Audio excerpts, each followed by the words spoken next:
Quatrième épine du cœur de Jésus. L'âme qui communie rarement.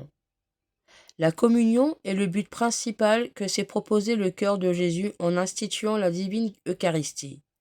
Il l'a dit, « Prenez et mangez, car j'ai un immense désir de célébrer cette Pâque avec vous. Venez à mon festin, vous mes amis. Mangez ce pain que je vous ai préparé, c'est mon corps. Enivrez-vous de ce vin délicieux, c'est mon sang.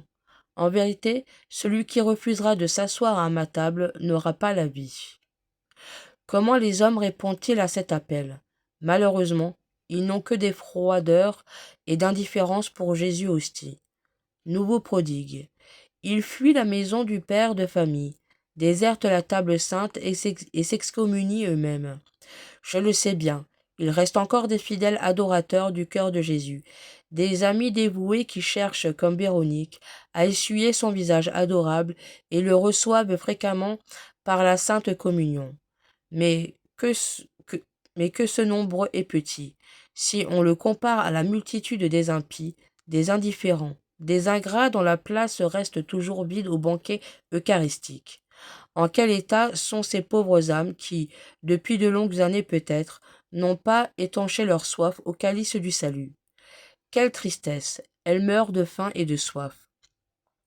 Combien cette désertion, cet abandon, cette mort spirituelle doivent être sensibles à la tendresse de Jésus. Quelle nouvelle et cruelle épine pour son cœur, si aimant et si aimable. Écoutez comme il s'en plaint par son prophète. J'ai élevé des enfants chéris, je les ai admis à ma table, et je les ai nourris de ma propre chair, et après cette première communion, ils m'ont presque tous abandonné. Soyons touchés de la plainte du cœur de Jésus, de notre Maître. Ayons pitié de lui.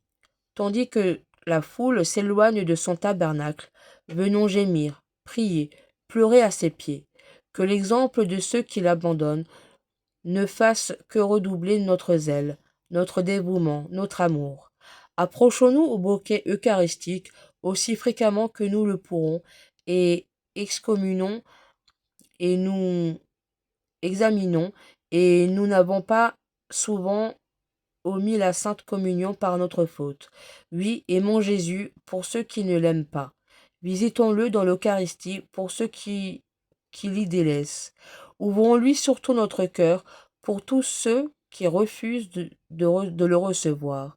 En retour, puissions-nous entendre la belle parole qu'il adressait à Marguerite Marie. Ma fille, je viens dans ce cœur que je t'ai donné, afin que, par ton ardeur, tu répares les injures que j'ai reçues des cœurs tièdes et lâches qui me délaissent ou me déshonorent dans le Saint-Sacrement. Prions. Jésus, cœur brûlant d'amour, c'est avec un cœur brisé de douleur que je vous demande 1000 et 1000 fois pardon de l'indifférence de tous ceux qui refusent de vous recevoir. Pour vous consoler et vous faire amende honorable, à l'avenir je communierai souvent. Faites que ce soit toujours avec un cœur exempt de péché et orné de vertu. Amen. Prière de Sainte Marguerite Marie au Sacré-Cœur de Jésus. Père éternel, je vous offre le cœur de Jésus-Christ, votre Fils bien-aimé, comme il s'est offert lui-même en sacrifice pour moi. Recevez cette offrande que je vous fais, comme aussi tous les désirs, tous les sentiments, toutes les affections, tous les mouvements, tous les actes de ce Sacré-Cœur.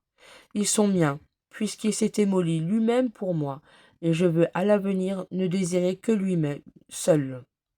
Recevez-les en satisfaction pour mes péchés et en action de grâce pour vos bienfaits. Recevez-les et accordez-moi par ces mérites toutes les grâces qui me sont nécessaires, et surtout la grâce de la persévérance finale. Recevez-les comme autant d'actes d'amour, d'adoration, de louange que j'offre à votre divine majesté, puisque c'est par le cœur de Jésus que vous pouvez être dignement honoré et glorifié. Amen.